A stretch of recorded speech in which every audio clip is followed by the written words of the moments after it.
très loin. Je voudrais entendre Gaspard Koenig. D'abord, moi, ce sentiment d'appartenance nationale, je l'ai vraiment éprouvé à la journée de dimanche.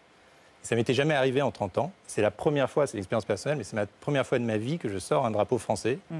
Je le mets sur une espèce de vieux truc de rideau de douche qui traînait chez moi et que je le brandis fièrement. Et qu'est-ce qui s'est passé? Moi, j'ai senti que c'était...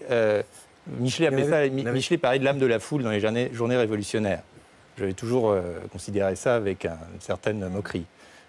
Mais là, je pense que ça existait et que justement, le peuple, qui était là, parce que c'était le peuple, s'est réemparé des emblèmes révolutionnaires qui étaient devenus des symboles morts. Le drapeau, la Marseillaise, qu'on a vu au Parlement, qui m'a beaucoup ému.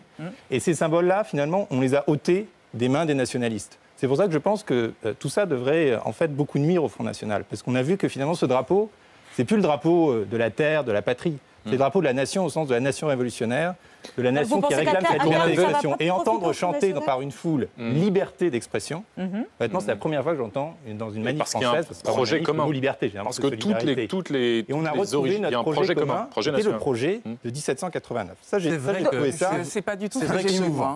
Et c'est pour ça que Hollande et Valls, on dit qu'ils montent, mais tout le monde monte, et c'est normal que finalement tous nos politiques montent, ils en sortent grandis. Quand ils ont chanté la nationale dans la Marseillaise, dans l'hémicycle, c'était très beau. Et après on dit Hollande. Mais le problème, c'est qu'on a toujours ce distinguo en France entre est-ce que c'est le représentant de la nation ou est-ce que c'est un chef politique? En tant que chef politique, il est toujours aussi nul en tant que celui qui fait les politiques publiques.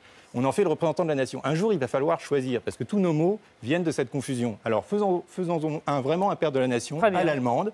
Symbolique. Une monarchie constitutionnelle, c'est ça votre nom? Non, c'est-à-dire un président, la reine d'Angleterre avec assez peu de pouvoir et donnons au Premier ministre le pouvoir exécutif dans ce pays.